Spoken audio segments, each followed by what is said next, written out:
Hello, good morning વિદ્યાર્થીઓ. ધોરણ 12 સાયન્સમાં તમારું સ્વાગત છે.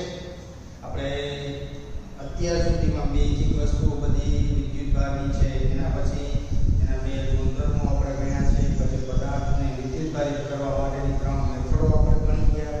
એમાં એક અવાહક પદાર્થ માટે હતી અને બીજી બંને મેથડો વાહક પદાર્થ માટેની હતી. અને તેમાં આપણે જે લાસ્ટ મેથડ હતી પ્રેરણની રીત, એમાં આપણે સ્પર્શ કર્યા વગર ધન વિદ્યુત ભારિત અથવા તો ઋણ વિદ્યુત ભારિત કરી શકતા હતા. એનો એક એક્ઝામ્પલ પણ આપણે જોયો. હવે બીજી વસ્તુ સ્ટાર્ટ કરીએ છીએ આજે આપણે એવા ટોપિકથી કે જે મોસ્ટ ઇમ્પોર્ટન્ટ છે ફર્સ્ટ ચેપ્ટરમાં, કુલમ્બનો નિયમ.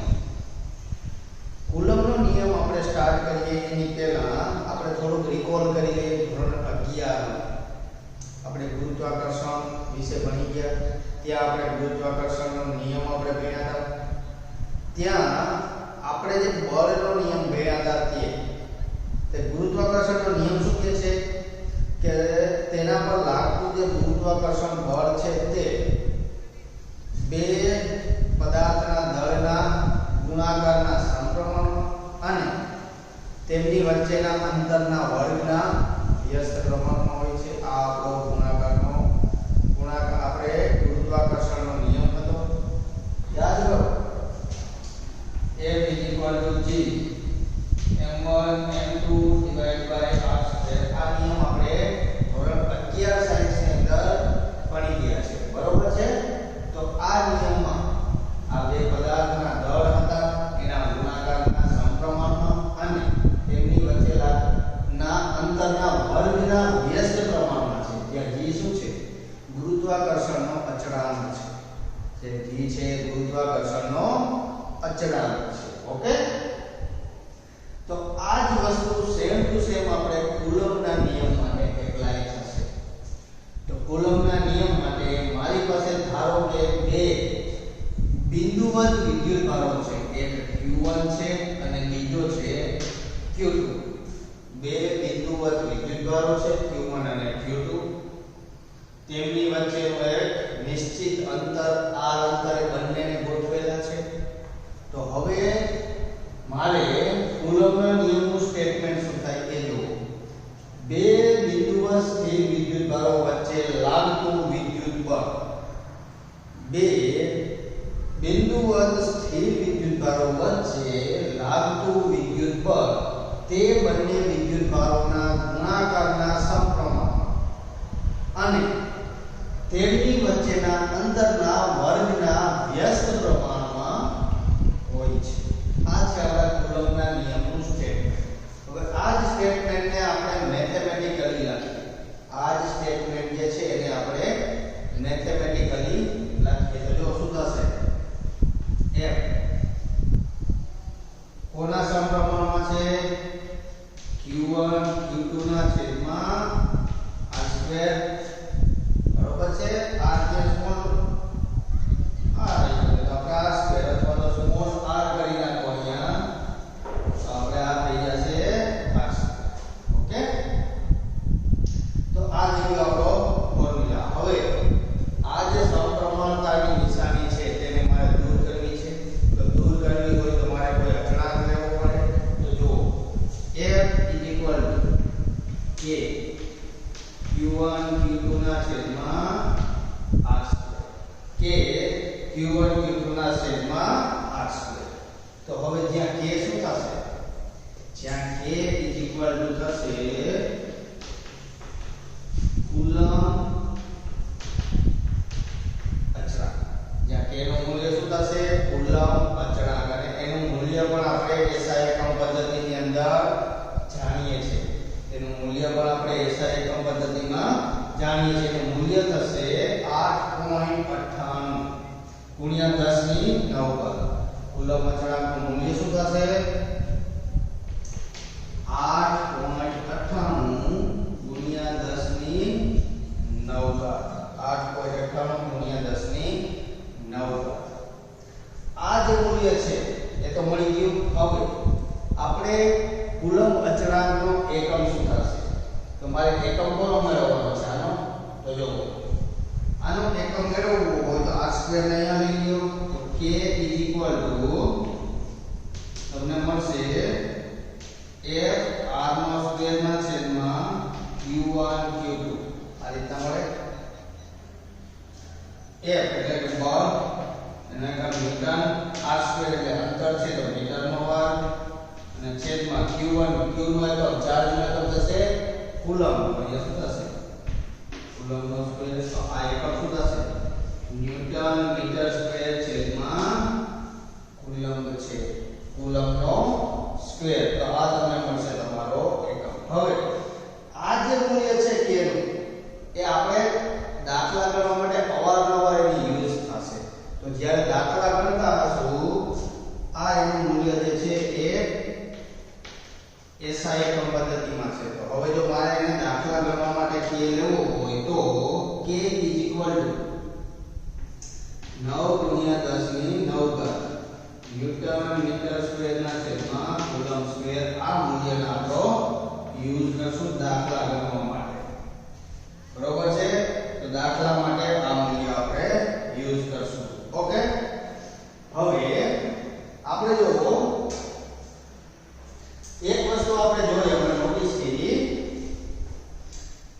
આ એકમ મળી ગયો છે હવે મારે આ એકમ ઉપરથી તેનું પારિમાણિક સૂત્ર લખવું હોય એકમ ઉપરથી શું લખવું હોય k નું પારિમાણિક સૂત્ર તો k નું પારિમાણિક સૂત્ર માટે મારી પાસે એકમ શું છે newton metre square coulomb square બરોબર છે newton metre square coulomb square તો જો ન્યૂટન કોનું છે બળનું તો બળ F ma ન્યૂટનની ગતિના બીજા નિયમ ઉપરથી m એટલે દળ ઇન્ટુ a એટલે પ્રવેગ થશે તો પ્રવેગનું એકમ થશે મીટર પ્રતિ સેકન્ડ સ્ક્વેર તો એનું પારિમાણિક સૂત્ર બળનું થશે m1 l1 t - 2 m1 l1 t - 2 કઈ રીતે અહીંયા રફ વર્ક કરું છું યાદ રાખજો અહીંયા શું કરું છું હું રફ વર્ક બળ F ma m એટલે કિલોગ્રામ ઇન્ટુ a એટલે મીટર પ્રતિ સેકન્ડ નો સ્ક્વેર તો m1 l1 અને t ઉપર જશે તો -2 ઓકે હવે બીજું શું છે મીટર સ્ક્વેર તો મીટર સ્ક્વેર એટલે શું થશે l2 થાય છેદમાં શું છે કુલમ સ્ક્વેર ને પારિમાણિક સૂત્રમાં મારે લખવું હોય તો એ શું થશે q2 તો હવે આને પારિમાણિક સૂત્રમાં બદલાવો m1 l ની 1 ઘાત અને આ 2 ઘાત તો એની ટોટલ કેટલી થશે 3 ઘાત t ની -2 ઘાત અને છેદમાં જે q છે એને ઉપર લઈ જાવ તો q ની -2 ઘાત થશે તો આ થઈ ગયું એનું એક પારિમાણિક સૂત્ર હવે આપણે આ રફ છે કાઢી નાખશું જે વસ્તુની જરૂરિયાત થશે એ સાઈડમાં લખતો જઈશ રફ વર્કની પછી એને રિમૂવ કરતા જશું આપણે હજી આપણે આને પારિમાણિક સૂત્રને ચેન્જ કરવું તો જો q આપણી પાસે ચાર્જનું છે તો q આપણે જે ચાર્જ માટે વિદ્યુતભાર માટે આપણે q I × t ફોર્મ્યુલા છે આપણી પાસે પ્રવાહ ગુણ્યા સમય એટલે તમને મળશે વિદ્યુતભાર ઓકે તો આના ઉપરથી લખી શકીએ બીજું પારિમાણિક સૂત્ર ચલો ઉપરના બધું સેમ આવશે એમાં ચેન્જ આ ઉપરના પદમાં કોઈ જાતનો ચેન્જ થશે નહીં એ સેમ ટુ સેમ આવશે ખાલી ચેન્જ નીચે થશે તો જો ન્યૂટન m1 l1 t - 2 અને l2 છેદમાં q શું થશે it તો I એટલે એમ્પિયર અને t એટલે ટાઈમ આવશે અહીંયા તો t પણ f તો મારે એનો સ્ક્વેર કરવાનો છે તો અહીંયા શું થશે a નો વર્ગ t નો વર્ગ ફાઇનલાઇઝ કરીને આપણે લખીએ તો શું થશે m1 l1 t - 4 આ બે હતા ને બે ઉપર જશે તો કે l3 આ બંનેનો સરવાળો થશે પછી t ઉપર જશે તો -4 અને a -2 તો આ થઈ ગયું આપણા કુલમ અચળાંકનું બીજું પારિમાણિક સૂત્ર ઓકે, કુલમ અચળાંકનું બીજું પારિમાણિક સૂત્ર. ઓકે, હવે જે k નું મૂલ્ય છે એ કઈ રીતના મળે છે કે હજી એક મૂલ્ય પર આપણે આગળ એના માટે લે છે. તો k કુલમ અચળાંક જે છે k ઈ કરો આપણે ઘણી વખત 4 pi એપ્સિલોન 0 પર લઈએ છે. 4 pi એપ્સિલોન 0 જ્યાં એપ્સિલોન 0 ઇઝ ઇક્વલ શૂન્યાવકાશની પરમિટિવિટી અથવા તો એને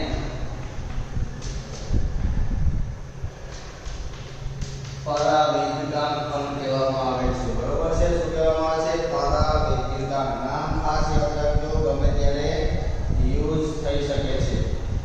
બરોબર છે? તો હવે આ જે નું મૂલ્ય છે એ આપણા ત્યાં વર્ગના સમીકરણ છે એ સમીકરણમાં મૂકીએ તો જો શું થઈ જશે?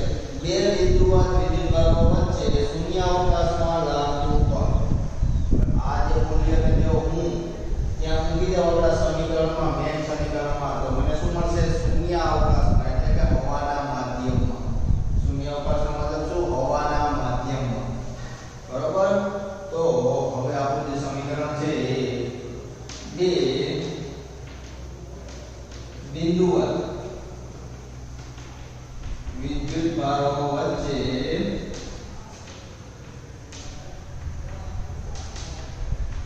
શૂન્યાવકાશમાં લાગતું બળ. શૂન્યાવકાશમાં લાગતું બળ.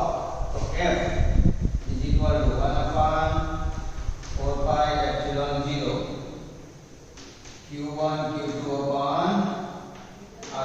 આ સમીકરણ નંબર 1. શૂન્યાવકાશનો મતલબ શું થશે? હવાનું માધ્યમ. હવાના માધ્યમમાં લાગતું બળ. બરોબર છે? હવે આપણે આ જે શૂન્યાવકાશમાં લીધેલું છે બળ એને હવે હું કોઈ માધ્યમમાં લાવું. હવાના માધ્યમ સિવાયનું કોઈ બીજું માધ્યમ આપેલું હોય. બરોબર છે? તમને હવાના માધ્યમ સિવાયનું કોઈ બીજું એક માધ્યમ આપેલું હોય તો તેમની વચ્ચે લાગતું બળ કઈ રીતે ડિફાઇન થાય? તો જો બે બિંદુઓ વિદ્યુત ભારો વચ્ચે કોઈ માધ્યમમાં લાગતું બળ. બરોબર છે? કોઈ બીજા એક માધ્યમમાં લાગતું બળ મેળવવું હોય તો એને ધારો કે હું Fm માધ્યમ માટે Fm કહી દઉં તો equal 4 pi epsilon q1 q2 ના છેદમાં r². આ સમીકરણ 2 થશે. આ સમીકરણ શું થશે? 2 જ્યાં હવે એપ્સિલોન શું થશે? ઉપર શૂન્યાવકાશની વાત કરી દીધી તો અહીંયા શૂન્યાવકાશની પરમિટિવિટી, અહીંયા માધ્યમની વાત કરેલી છે. માધ્યમ કયો આપેલ છે આપણને ખબર નથી. તો આ તો લાગતું બળનો ફોર્મ્યુલા થશે ને એપ્સિલોન શું થશે? માધ્યમની પરમિટિવિટી.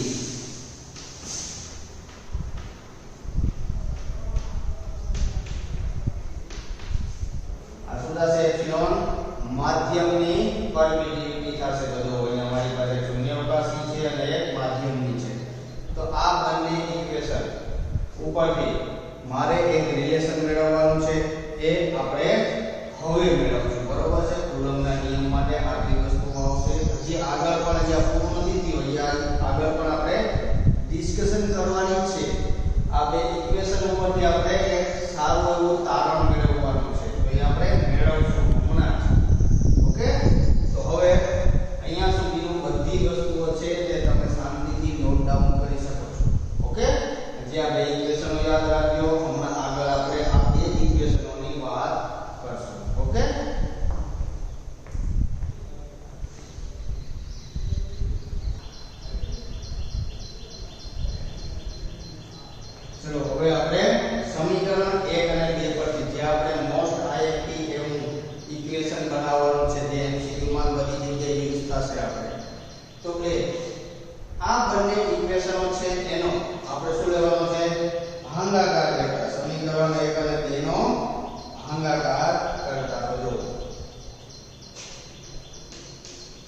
સમીકરણ 1 ભાગ્યા 2 કરતા તો f ભાગ્યા અહીંયા શું થશે fm ડાબી બાજુમાં જે છે આ ભાગ્યા આ હવે જમણી બાજુનો વારો તો equal 1 divide by 4 pi epsilon 0 q1 q2 upon r square અંશનું પાવર છેદમાં 1 power 4 pi epsilon q1 q2 upon r square થશે હવે આ પદ આખે કેન્સલ આવો હવે આ છેદનો છેદ અંશમાં જશે આ છેદનો છેદ છેદમાં રહેશે તો ઉપર આવશે 4 pi epsilon ના છેદમાં 4 pi epsilon 0 તો આ બસ epsilon ના છેદમાં epsilon 0 epsilon ના છેદમાં epsilon 0 કે જેને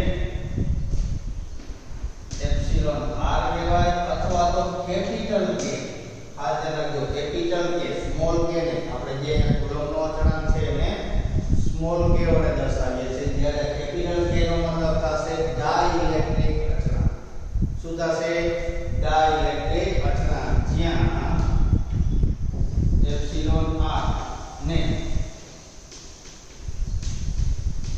સાપેક્ષ પરમિટિવિટી કહેવાય શું કહેવાશે જેને સાપેક્ષ પરમિટિવિટી કહેવામાં આવશે અને માધ્યમ અને વ્યાખ્યા આપીએ તો માધ્યમ અને શૂન્યાવકાશની પરમિટિવિટીના ગુણોત્તરને શું કહેવાય સાપેક્ષ પરમિટિવિટી માધ્યમ અને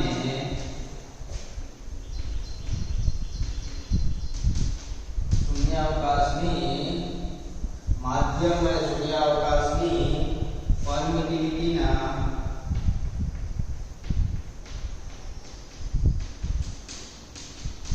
ગુણોત્તરને શું કહેવાય છે સાપેક્ષ પરમિટિવિટી અથવા તો ઇંગ્લિશમાં કેવું હોય તો રિલેટિવ પરમિટિવિટી રિલેટિવ સાપેક્ષ બરોબર છે માધ્યમ અને શૂન્યાવકાશ બંનેને સાપેક્ષમાં વાત થશે ત્યારે પરમિટિવિટી જે મળશે તેને સાપેક્ષ પરમિટિવિટી કહેવાશે અથવા તો જ્યાં કેપિટલ K છે એને શું કહેવાશે ડાઇલેક્ટ્રિક અચળાંક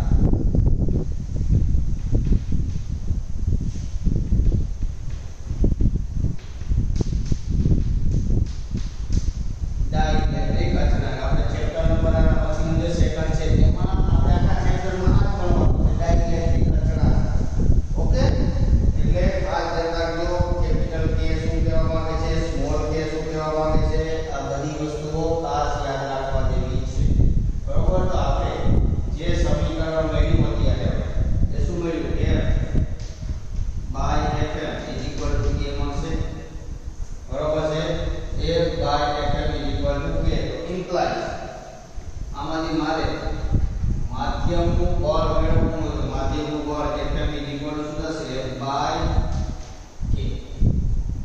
f by k આ વસ્તુ થશે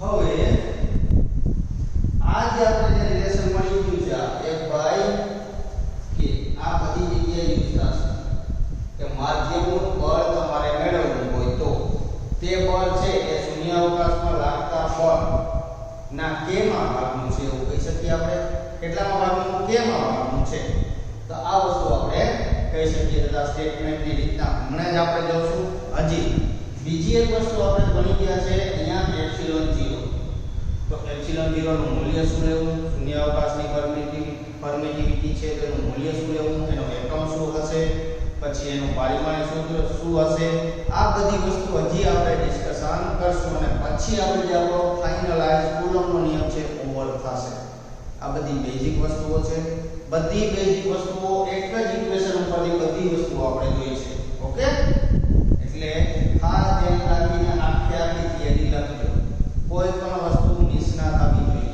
ઓકે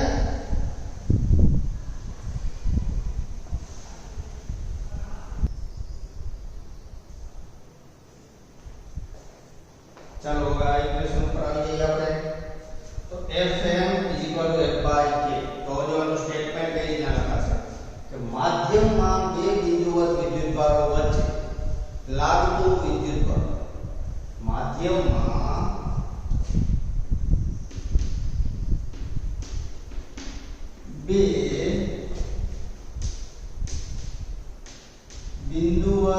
વિદ્યુતભારો વચ્ચે લાગતું વિદ્યુતબળ.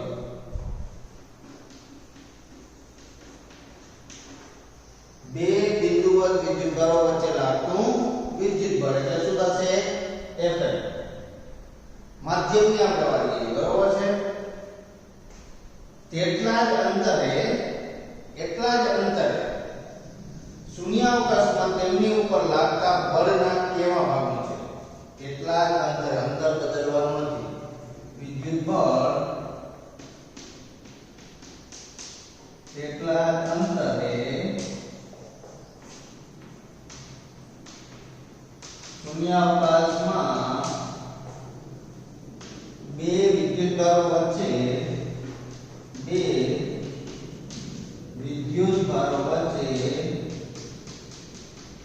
લાગતા બળના કેવા ભાગનું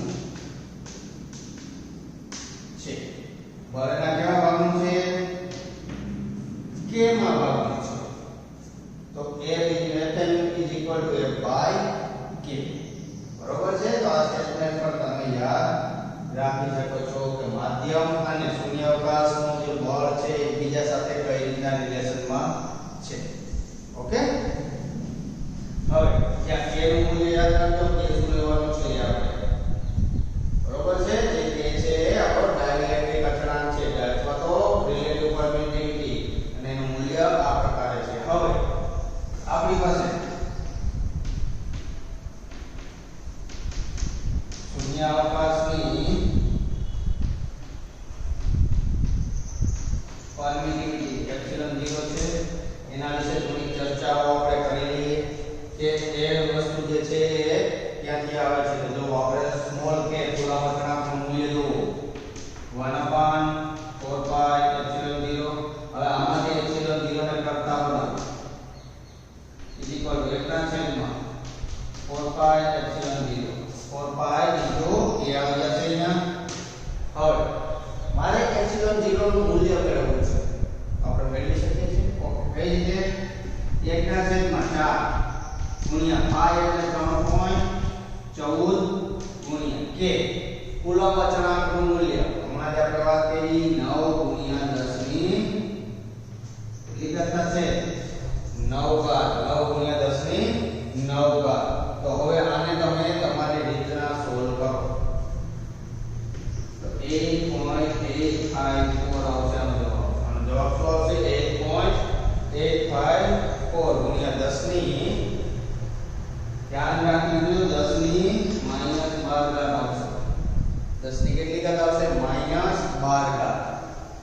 હવે જ્યાં એપ્સિલોન 0 છે એનો મારે હવે એકમ મેળવવો છે. એકમ મેળવવા માટે સિમ્પલ આ સમીકરણ છે તમારી પાસે. ચેક કરો 1 એકમ રહી 4 પાઈ મૂલ્ય છે એકમ રહી k 1/4 માં તેનો મતલબ k નો વ્યસ્ત કરી નાખો. k નો વ્યસ્ત હશે એ આપણો એકમ થશે. તો k નો એકમ શું હતો?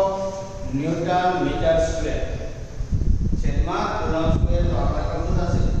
કુલમ સ્ક્વેર ના છેદમાં ન્યૂટન ઇન્ટુ મીટર સ્ક્વેર. પારિમાણિક સૂત્ર પરથી તમે મેળવી શકો છો એપ્સિલોન 0 નું પારિમાણિક સૂત્રનો મતલબ કુલમ એટલે q નો સ્ક્વેર છેદમાં ન્યૂટન એટલે m1 l1 t - 2 અને મીટર સ્ક્વેર એટલે l ની 2 ઘાત.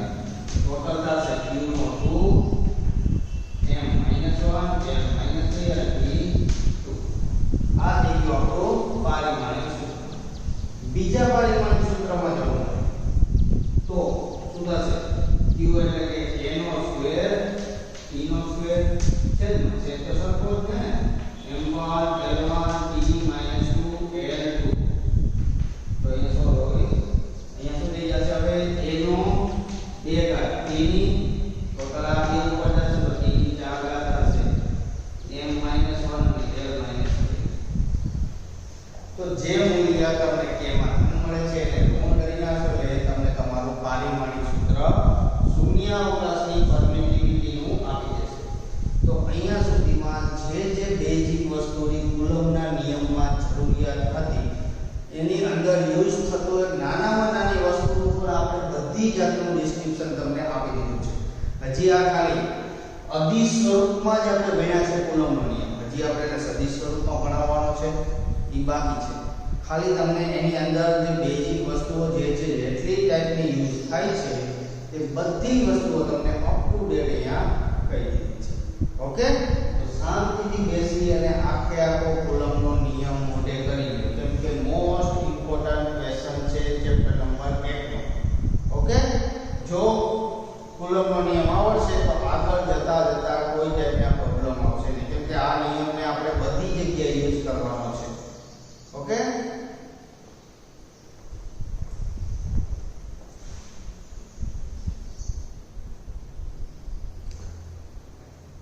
આપણે આગળ ઉદાહરણ નંબર 3 જે છે, જે વિદ્યુતભાર ઉપરનો છે, તે આપણે બાકી રહી ગયો છે. તો આજે આપણે જોડે એને પર સોલ્વ કરી નાખીએ. તો જો તમને શું આપેલું છે, એક પ્યાલા પાણીમાં કેટલા ઘન અથવા ધનનો વિદ્યુતભાર હોય.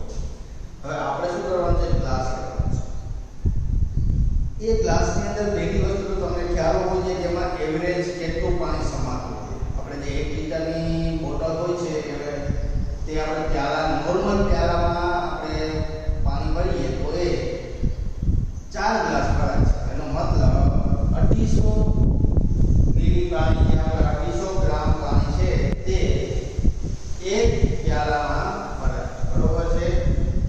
તો પાણીનું દળ, પહેલી વસ્તુ શું આપણે આના ઉપરથી શું લખી શકીએ, એવરેજલી કે એક પ્યાલાની અંદર 250 ગ્રામ પાણી સમાય.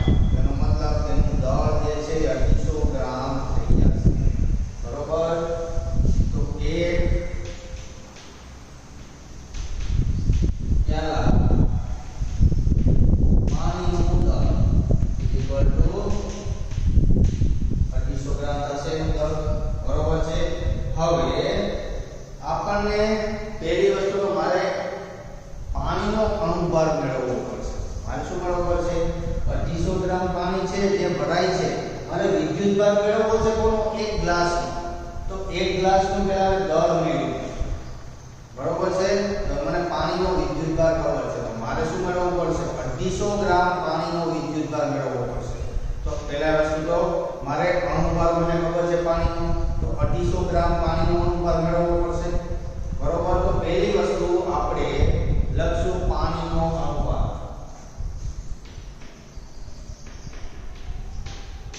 પાણીનો અણુભાર જે આપણને બધાને ખબર છે 18 ગ્રામ પ્રતિ મોલ. એકમ ખાસ યાદ રાખજો, ગ્રામ પ્રતિ મોલ. તો જે આપણને પાણીનો અણુભાર મળે છે એ 18 ગ્રામ પ્રતિ મોલ. એક મોલ પાણીની અંદર 18 ગ્રામ પાણી હશે. બરોબર છે?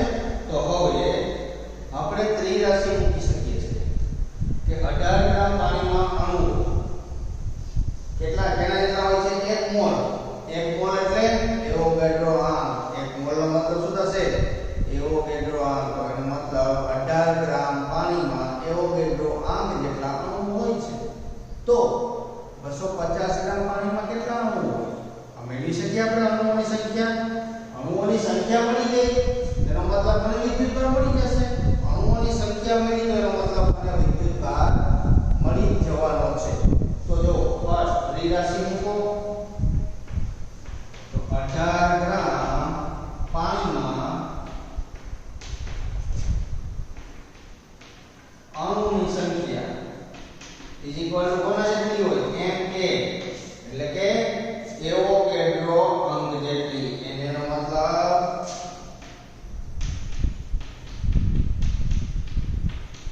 એવોગાડ્રો અંક જેટલી હશે. તો 250 ગ્રામ પાણીમાં અણુની સંખ્યા ધારો કે હું કહી દઉં n છે, તો જો શું થશે? n ગુણ્યા 18 ઇઝ ઇક્વલ ટુ na ગુણ્યા 250. તો n બરાબર શું મળશે મને? na ગુણ્યા 250 ના છેદમાં 18. તો આ તમને મળશે અણુઓની સંખ્યા. કેટલા? 250 ગ્રામ પાણીની અંદર રહેલા અણુઓની સંખ્યા મળશે. તો હવે આ વસ્તુ મને અણુની સંખ્યા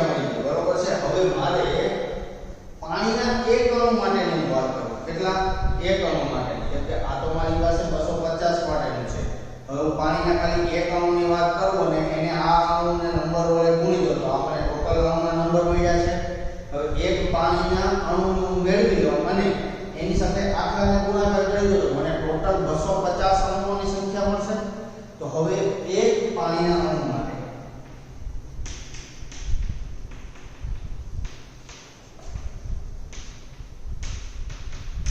તો એના માટે શું હોય છે H2O હશે. તો એના મતલબ અહીંયા શું થશે O નો એક અણુ જ્યારે અહીંયા H ના બે અણુ યુઝ થશે. તો O છે બરોબર છે. તો O ની અંદર પહેલી વસ્તુ તો કેટલા ઇલેક્ટ્રોન અને કેટલા પ્રોટોન રહેલા છે. ઓક્સિજન છે તો ઓક્સિજનનો તમને અંક ખબર છે કેટલો છે 8 ટોટલ. એનો મતલબ શું કહી શકાય તમારે એનો મતલબ આપણે શું કહી શકીએ અહીંયા કે 8 પ્રોટોન છે અને 8 ઇલેક્ટ્રોન રહેલા હોય ઓક્સિજનમાં અને H માં આપણે બે ની વાત કરશું તો H માં એક ઇલેક્ટ્રોન અને એક પ્રોટોન હોય તો મારે બે અણુ લેવાના છે. તો અહીંયા બે પ્રોટોન અને અથવા તો બે ઇલેક્ટ્રોન રહેલા હોય એક પાણીના અણુની અંદર બરોબર છે. તો એક પાણીના 10 પ્રોટોન અને ટોટલ આપણે ગણતરી કરીએ તો એક પાણીના અણુમાં 10 પ્રોટોન હશે અથવા તો 10 ન્યુટ્રોન હશે 10 ઇલેક્ટ્રોન હશે. તો ધન અને ઋણ વિદ્યુતભાર તમને મળી જાય. પ્રોટોનનો ધન મળશે ઇલેક્ટ્રોનનો ઋણ મળશે. તો હવે ફાઇનલી આન્સર કે H2O 250 ml માં કુલ ધન અથવા તો ઋણ વિદ્યુતભાર પાણી H2O માં 250 ml H2O માં કુલ ધન અથવા ઋણ વિદ્યુતભાર is equal to total વિદ્યુતભાર is equal to capital N ગુણ્યા 10 E. કહી શકીએ આપણે capital N ગુણ્યા 10 E આના જેટલા હશે. કેમ કે ટોટલ અહીંયા અણુ કે તો 10 પ્રોટોન લ્યો કે 10 ઇલેક્ટ્રોન લ્યો કારણ કે પ્રોટોન અને ઇલેક્ટ્રોનનું મૂલ્ય સમાન જ છે. ખાલી નિશાનીમાં ફેર છે પ્લસ અને માઈનસ. તો ત્યાં તો પ્લસ ધન વિદ્યુતભાર મળશે કે ઋણ વિદ્યુતભાર મળશે. તો ટોટલ સંખ્યા કેટલી છે n. તો એક તો મારી પાસે છે n ગુણ્યા 250 ના છેદમાં 18 ગુણ્યા 10 ગુણ્યા 1.6 ગુણ્યા 10 ની માઈનસ 19 આનું મૂલ્ય છે. તો આ મૂલ્યની તમે શું કરશો ગણતરી. હવે મેઈન વસ્તુ છે Na એવોગેડ્રોનું મૂલ્ય શું થશે 6.022 ગુણ્યા 10 ની પ્લસ 23 યાદ રાખજો પ્લસ 23. તો Na નું મૂલ્ય થશે 6.022 ગુણ્યા 10 ની 23 ગુણ્યા 250 ગુણ્યા 10 ગુણ્યા 1.6 ગુણ્યા 10 ની માઈનસ 19 ના છેદમાં 18. તો આ વસ્તુની તમે ગણતરી કરી શકો છો. તમને જવાબ મળશે નિયર ઇક્વલ ટુ 1.34 ગુણ્યા 10 ની 7 કુલમ. શું કામ કે આપણે વિદ્યુતભાર મેળવીએ છીએ. તો જો સ્ટાર્ટિંગ આપણે અહીંયાથી પાણીનો પ્યાલો તો પ્યાલામાં આપણને ખબર છે 250 ml નું પાણી ભરાય તેનો મતલબ 250 ગ્રામ ની પ્યાલાનું દળ થઈ જશે. દળ થઈ ગયું પછી પાણીનો અણુભાર આપણને ખબર છે કોના જેટલો હોય 18 ગ્રામ પ્રતિ મોલ જેટલો. તો આના ઉપર આપણે શું કહી શકીએ કે 18 ગ્રામ પાણીમાં એક મોલ અણુઓ રહેલા હોય છે. 18 ગ્રામ પાણીની અંદર એક મોલ અણુઓ હોય છે. તો આપણી પાસે 18 ગ્રામ પાણીમાં અણુની સંખ્યા કેટલી હશે તે ઓગેડ્રો અંક જેટલી. તો 250 ગ્રામ પાણીની અંદર કેટલા અણુઓની સંખ્યા હોય તો મારે અણુની સંખ્યા તો જોશે. કેમ કે ટોટલ આપણે જે વિદ્યુતભાર મેળવવાનો છે ક્વોન્ટમીકરણથી એમાં અણુની સંખ્યા ટોટલ ગુણ્યા E આ વસ્તુ થવાની છે. બરોબર છે. તો આપણે ખાલી એક H2O માટે મેળવતા હોય તો ઓકે તો કોઈ પ્રોબ્લેમ નથી પાણીના એક અણુ માટે. પણ આપણે તો 250 ગ્રામ પાણીના અણુઓ માટે કરીએ તો મારે પેલા 250 ની અંદર કેટલા અણુઓ રહેલા છે એ મેળવવું પડશે. ઓકે ખાસ ધ્યાન દઈને એક્ઝામ્પલ છે એને શાંતિ